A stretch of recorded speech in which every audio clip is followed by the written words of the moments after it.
Greetings and welcome to Spiritual Enlightenment. I'm your host, Charles Cochran, and many of you know me as the Celtic Cricket. And of course, my sidekick is with me today, my co-host, the lovely Stephanie Chenard. Hello, Chuck. How are you today? I'm fabulous. How are you? I'm pretty good. Good.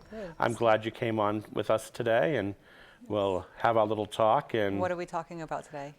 well, we always find something to talk about, Yes, don't we? Yes, of course. Well, being that it's spiritual enlightenment, I think we should talk about things for our well-being, our spirit, and bringing balance into our life.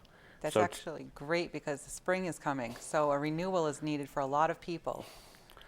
I love the spring and fall, are my favorite seasons. Yeah. Love the spring. Yeah, I do, because everything starts to lighten up and grow again. And it's important because when that happens, we can actually renew our own energy as it lays dormant most of the time during the wintertime. So it's a good time to renew, refresh, and start to grow again. It's a great time to shed that skin, start new projects. Yes. Get out walking in the yard. Yeah. And what would you say is the best way to get a renewal of your energy? I think being with nature is very, very important. And I think having balanced chakras.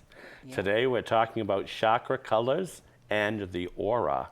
So before we jump into the chakras, let's talk about the aura in general, okay? And the aura, the colors that pretty much make up your soul.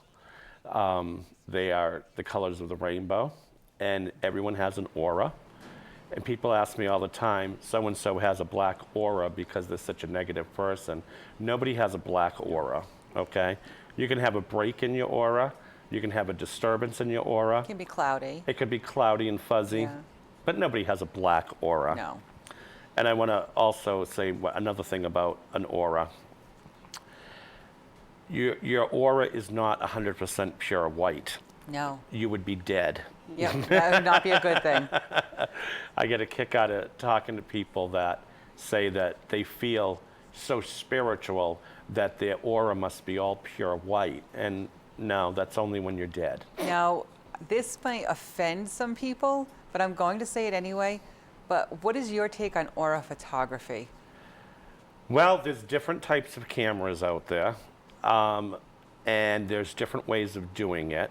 It's always going to be a controversial subject.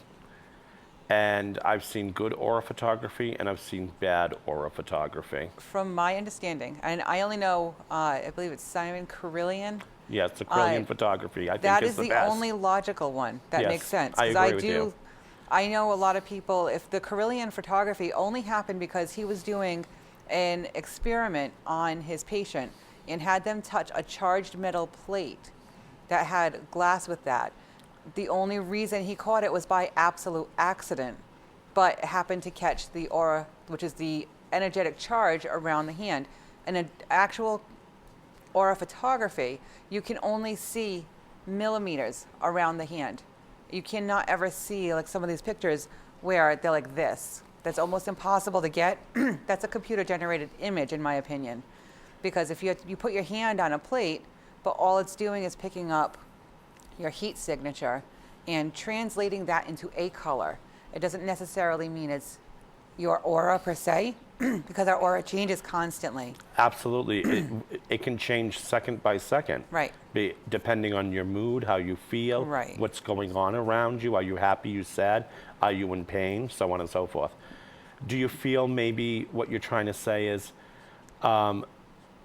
the machine takes the photo and picks up on the hues and colors of your aura, but maybe it exaggerates them a little bit so you can see them? It could, but I wouldn't pay $50 to have somebody do that for me. When I teach the aura classes, I teach them to use their eyes and look for it themselves. Mm-hmm. And I even actually make them go through mood changes so everyone can see, you know, how your aura changes if you're angry, if you're happy, if you're sad, or if you're just neutral. there's a huge change into your aura every single second, every mood. No, I like that word that you just said, neutral. Yeah. Some people have a neutral expression on their face when you are just resting, or maybe you're just okay with everything. And some people, when they're resting their face, people think, oh, they look upset or they look angry. Yeah. No, that's their resting face look. And I think that's a very neutral thing, because if I'm not smiling or laughing, people think I'm in a bad mood. No. Because if I'm just sitting there at peace and quiet, I have no facial expression. Right. So one might think I'm upset or angry. And I'll never forget the day that 5 different people throughout the day asked me if everything was okay. Oh my. And oh my God, I must have got bad news, because I had very plain facial expressions. It was just an average neutral day. I had nothing to be upset about, had nothing to be overly thrilled about. Everything was okay. And Right. everyone thought I was upset. Yeah, no, it doesn't, we don't need to expect emotion 24 hours a day. That's a lot to ask of a person. Oh, I agree. And one doesn't have to be happy all day, and one should not be sad all day. No. You know, life is full of, you have parts of your day that are happy and parts that are sad. Ask people, what's your expression when you're taking a shower? There's no expression because you're just taking a shower. That's right, So you're in there there doing is your no business. emotion. Absolutely. Unless you're really happy and you're singing in the shower. Yeah, well, that's just me, but it's okay. I mean, I think we got getting a little off Yeah, subject but- here. But yeah. No, but seriously, in the day, your aura will change 100 times. And do you think that the aura colors correspond with your strongest chakra color? I think the auras are a combination of all your chakras. That's the energy that you're putting out. Right. But yeah, for that moment in time, or the issue that you might be dealing with, I think the strongest color is going to come through your chakras. So yes, I would Yeah. agree. However, let's talk about aura and chakra colors. For instance, the color red for a lot of people is hate, anger, aggression, because, you know, some people, when they get hot and puffy and bothered, they blush or they get red because they're irritated. But red is the color of your root chakra. And we have some diagrams there on the table. And your root chakra is the color red, and that is around your tailbone. And that's all about your survival skills. That is about your trusting into your trust, your survival skills, your connection to the earth. Your root chakra is at the base. I don't look at red as anger in this. I look at it as survival. Right. The color red is putting into focus the things you should be working on and the things that are important at the time. It's the foundation. It's the exact For nice all way of the saying other, it. It is yes. the foundation. And the aura is the color of the rainbow. It's really, really cool. Right. As we move up from the base chakra or the root chakra, we go to the orange color, and that is the sacral chakra. And this is an orange color. And this is about sexuality. This is about passion. This is also about being desired and craving desire. One of the things I like about the chakras is each one of them has a connection to how you feel about yourself. So, you know, the root is like how you feel about your survival and basic needs for yourself. Right. The next one, how do you feel about yourself sexually? How do you feel about yourself, you know? Right. Are you happy forward. with the way you look? Right. Do you feel that you're sexually appealing? The solar plexus has a lot to do with the self-esteem. Yeah, well, that's the whole manifestation. The yellow Right. is the solar plexus up around the navel or so. And that yellow color, that is self-esteem, working with your gut and manifesting things. I find most people are out of alignment in that chakra specifically. And a lot of people who have low self-esteem issues, or even so, some people who have a high ego that is overcharged that chakra. It's still out of balance. So your chakras can be under balanced and overbalanced. Oh, absolutely. And the idea of a perfect chakra alignment is to have them all working in unison with each other Right. and being all balanced. But you know, that's homeostasis. We want to Yes, I be love properly healed. We want to be properly balanced. But there's always something out of whack because Yes. we're humans and nothing is perfect. It will never be. It can be perfect for a specific amount of time, but it's a work in progress constantly, because with our emotions we're up and down. With our lives, everything's going to always be up and down. It's finding that equal balance. And as I said, people who have those egotistical, people like my exes, they think that, they're the creation of the world, that, they have an overactive solar plexus chakra. Yes, they're full Yeah. of themselves. There's people who, are great people, but never think very highly of themselves. They have an underactive solar plexus. And I love to see people find that medium where they can actually feel good about themselves, but not be over. Yeah, you don't want to be overzealous or overconfident, that's Right. for sure. But you don't want to be underconfident. Right. You want to be at peace with yourself and Right. believe in yourself. Right. And everyone needs some self-esteem. Yes. Yeah, I would say that's the number one issue with people. Yeah, I find it all the time. Then we move up to the heart chakra, which is green. And the key functions of a heart chakra is feeling love and being capable of loving. Now, love doesn't necessarily mean a relationship or sexuality. You can love life. You can love your neighbors. You can Love yourself. love yourself. Number one thing. I know it sounds corny, but it is the old expression. You can't love anything unless you love yourself. Absolutely. And I find that a lot of people feel that they don't deserve love. That's why they run into dead-end relationships. Or that they cause an issue why someone doesn't love them. It's they put a lot of fault on themselves and stop putting any care into themselves. If they can open up their heart chakra and balance it, they can see that they can be at peace with themselves, love themselves, and that will attract something decent into your life. Good friends, perhaps a spouse, and feeling connected to other people, compassion. Like attracts like. So if you love yourself, other people will love you as well. Right. And how can we love you if you don't even love yourself?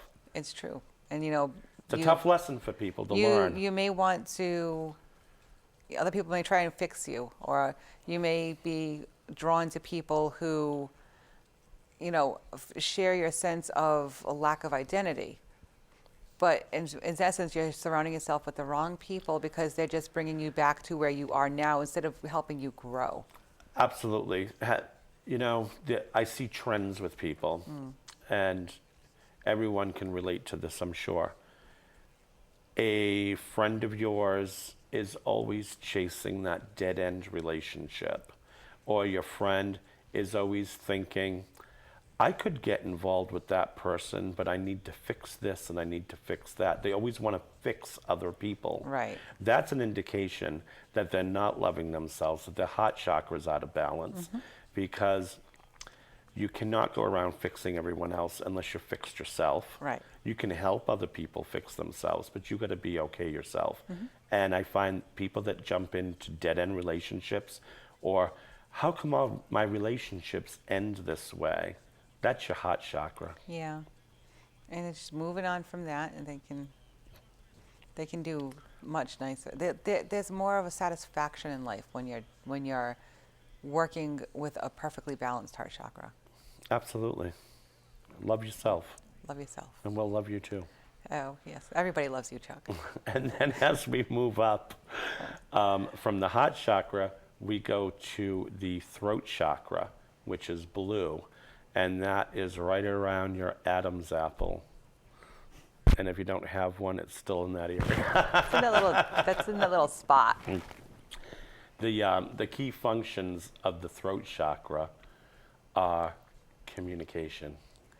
I tell people all the time, speak up for yourself. Not only speak up for yourself, be honest about it. Absolutely.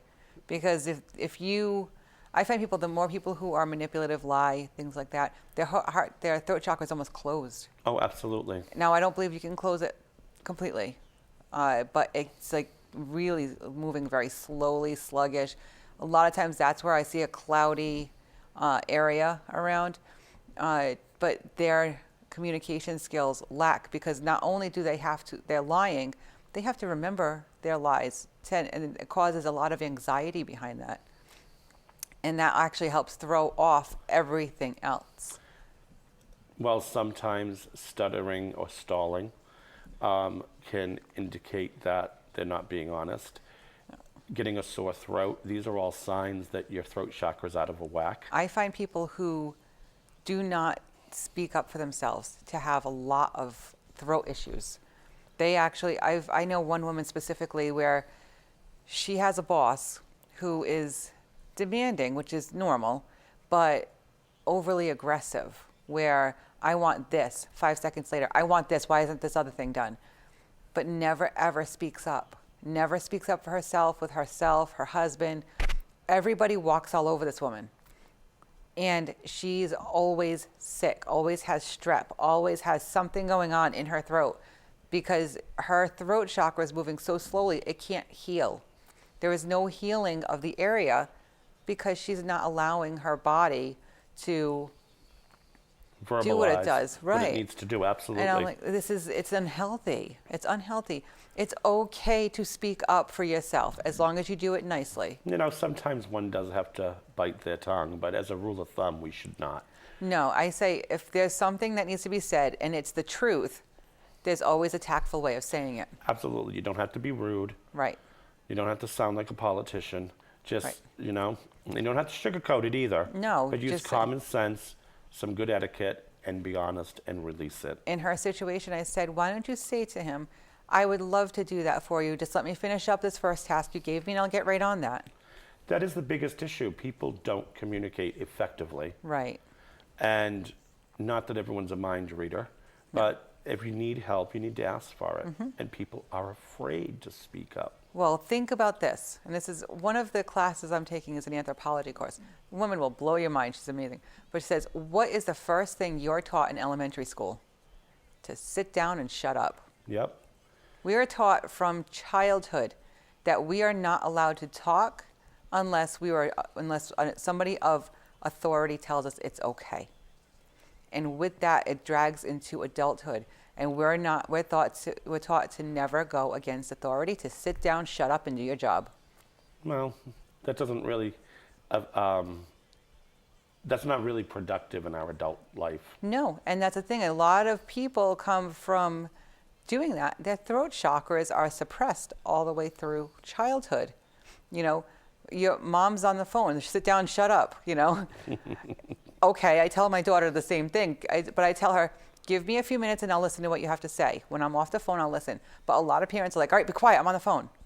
Well, we have to understand that child is being, you know, reinforced of shut up. And not talking, And and don't not talk, being honest, not communicating. Absolutely. And don't express what's on your mind.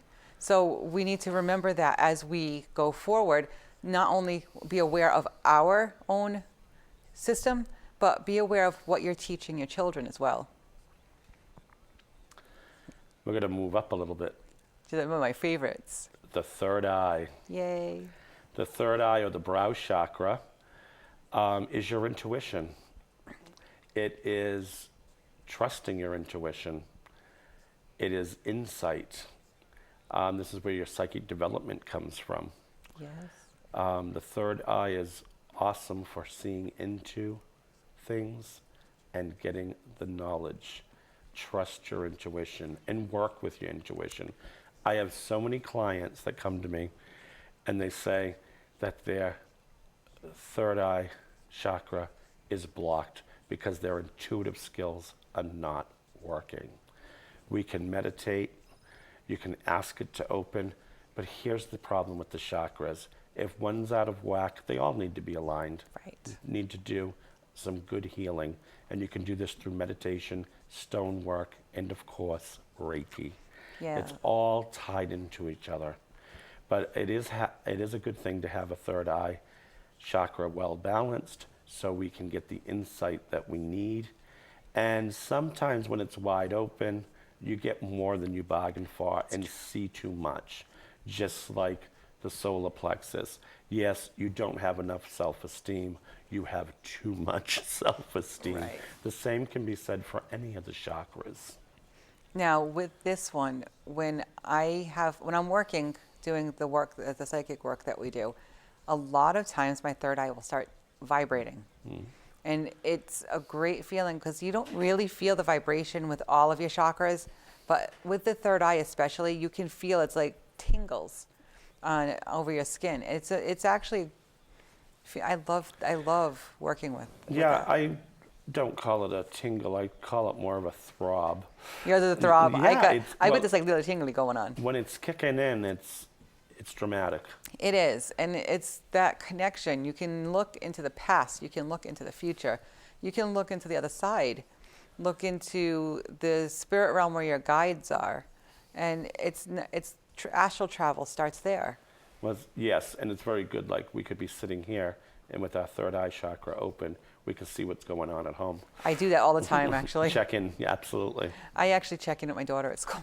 I check in on my pets. Yeah, and again, that could also lead some people to, there's responsibility with that, because there is a thing called clairvoyeurism, where you're spying and stalking somebody clairvoyantly. It's never, ever okay. It is never okay to do that. But again, it's a tool that you can use.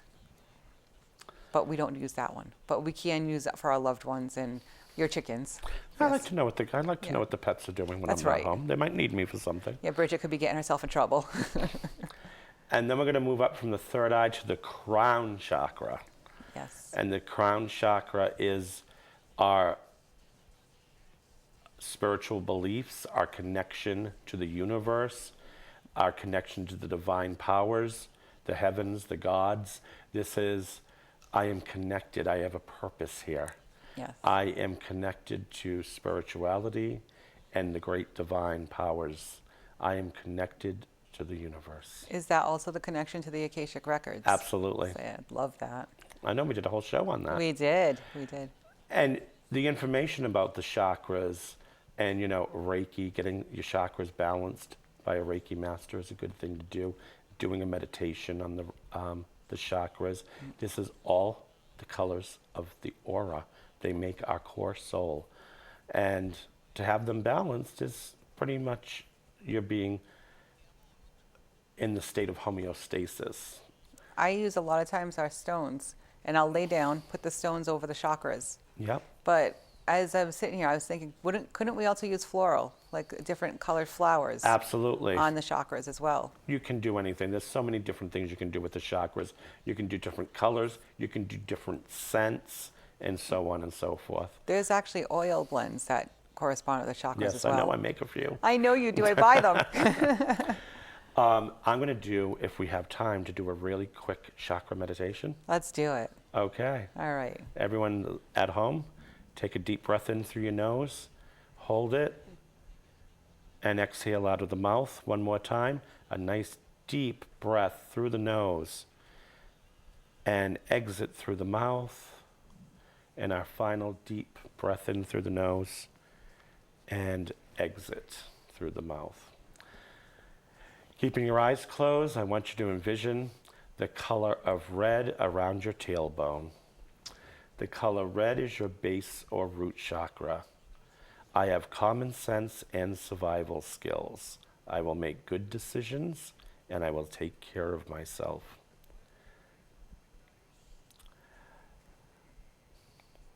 In your private area, focus on the color of orange for your sacral chakra. I am sexually appealing and I have wants and desires. I am sexually appealing and I have wants and desires. Then we'll move right up to the solar plexus around the belly button, and the color is yellow. I take care of myself. I can manifest change. I am important. I have good self-esteem. And then we're going to move up to the heart chakra, which is a green color. I am loved and I am loving. I am capable of loving others because I love myself. Then we move up to the throat chakra, which is a blue color. I communicate effectively and clearly. People hear me when I communicate.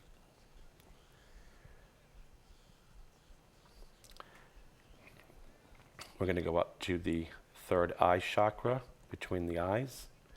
And this is the color of indigo. And I will trust my intuition. I can see and feel what I need to know. I shall trust my intuition. Then we're going to go up to the crown chakra just above your head, and the color is violet. I am connected to the universe. I believe in a higher power, and I am a part of this universe. I am a living, breathing person connected to the divine power of spirit. Take a deep breath in and exit through the mouth. And that is just a quick sample of a chakra meditation. And you can do that pretty much any time during the day. You can meditate on it for an hour if you wanted to. You could record your own voice. You could listen to a CD, and there's even things on YouTube. There's thousands of things on YouTube. And guess what? No way. Yeah. Oh my. Okay. So this was just a little information about the aura and the chakras. And I got to thank my co-host here, the lovely Stephanie Chenard. Thank you, my dear. Thanks for being on and talking so much, because you have the gift to gab. I do, right? You have a great throat chakra. I have a wonderful, sometimes it's a little overactive, but it's there. So we look forward to filming another episode soon. And this is Charles Cochran, the Celtic Cricket, reminding you to live out your dreams and celebrate your spirit.